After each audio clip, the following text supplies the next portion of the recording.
All right, so today we're doing something a little different. We're not just going to break down a book, we're going to treat it like a movie. We're taking Enrique Laguerre's incredible 1935 novel La Llamarada and looking at it as the cinematic epic it really is. It's an absolute masterpiece of Puerto Rican literature, and it paints this incredible, vivid picture of a nation at a crossroads.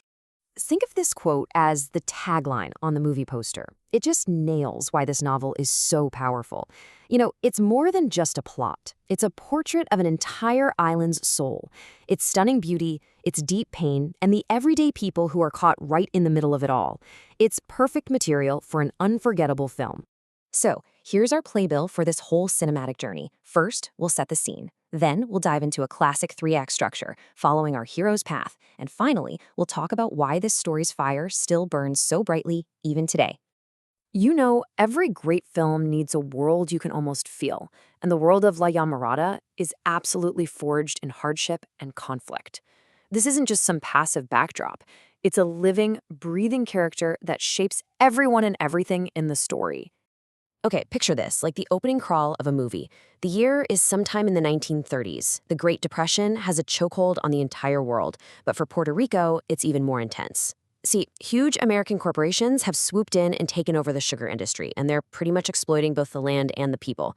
Naturally, this leads to massive worker strikes, which are then met with really brutal force. This is the tense, volatile world our story is about to drop us into.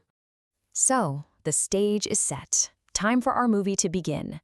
Every story needs a protagonist, and in Act 1, we meet ours. A young guy, full of big ideas, who's about to walk straight into the harsh reality we just laid out.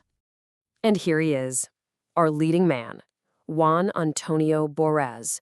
He's fresh out of college, an agricultural engineer with a head full of theories and a heart full of hope. He shows up at this massive sugar plantation. They call it the Central. And he's ready to make his mark, to build a better future. He has absolutely no idea what he's getting himself into. And of course, you can't have a film without its cast, right? So let's do a quick roll call. Leading the story is Barras, our hero. He's up against guys like Don Oscar, the cold, calculating company man, and Juan Pedro Moreau, a wealthy landowner. But he also finds a mentor in Jose Dolores, this wise, old-school worker. And then there's Segundo Marte. Remember that name. He's the fiery young revolutionary who is going to change everything. So the real conflict in our first act is all happening inside Barras's head. On one hand, he sees the breathtaking beauty of the Puerto Rican countryside. But on the other, he sees the ugly truth up close. The hunger in workers' homes, the blatant cheating in their wages, the sheer exhaustion on their faces. Right away, his idealism is put to the very first test. And that brings us to Act 2, where the pressure just skyrockets. Our hero gets tested, and the choices he starts making begin to pull him further and further away from the man he thought he was. This is his fall from grace. So what's the catalyst? What changes everything? A promotion. Suddenly, Barras isn't just watching from the sidelines anymore. He's given real authority, a much better salary, and a seat at the table with the powerful guys. But with that power comes a huge choice. Does he stand with the workers, or does he protect the company that's signing his paychecks? And right here, you see his moral compass just shatter. The man who showed up believing in justice for all, well, he becomes the guy enforcing the company's abusive policies.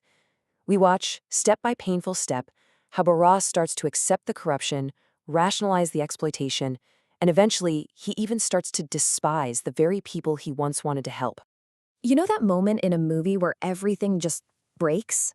That point of no return? Well, that's what's coming. A single event that's going to change the entire direction of this story. And for Barras, that moment is the death of Segundo Marte. The young revolutionary is killed, and it's like a violent shock to his system. It forces him to face the brutal, real-world consequences of his own complicity.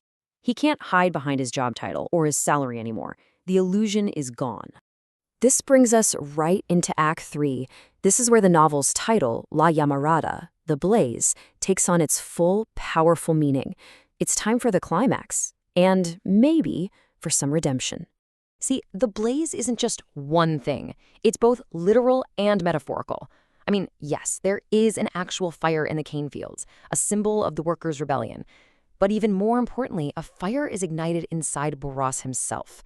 It's the fire of his reawakened conscience, a blaze of rebellion against the system he was a part of, and honestly, a painful fire of purification. This is it. This is it. This is his big scene, the moment of truth.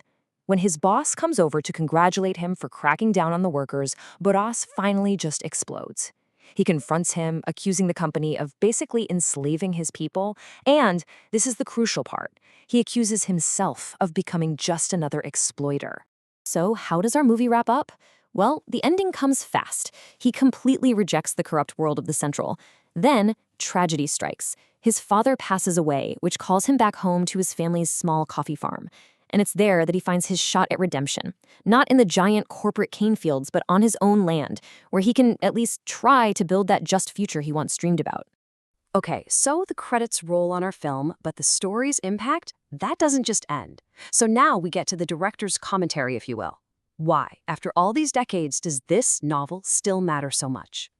Well, because this is a work of global significance. In 1999, the author Enrique Laguerre was nominated for the Nobel Prize in Literature. And that nomination, it just cemented what Puerto Ricans had known all along, that La Llamarada isn't just a national treasure, it's a universal story about the human condition. And that leaves us with the final, huge question that the story poses. It's a question Juan Antonio Boras had to face in the cane fields back in the 1930s. But it's also a question we all face in our own lives, in our own ways. When your ambition is pulling you in one direction and your conscience is pulling you in another, which fire will you choose to feed?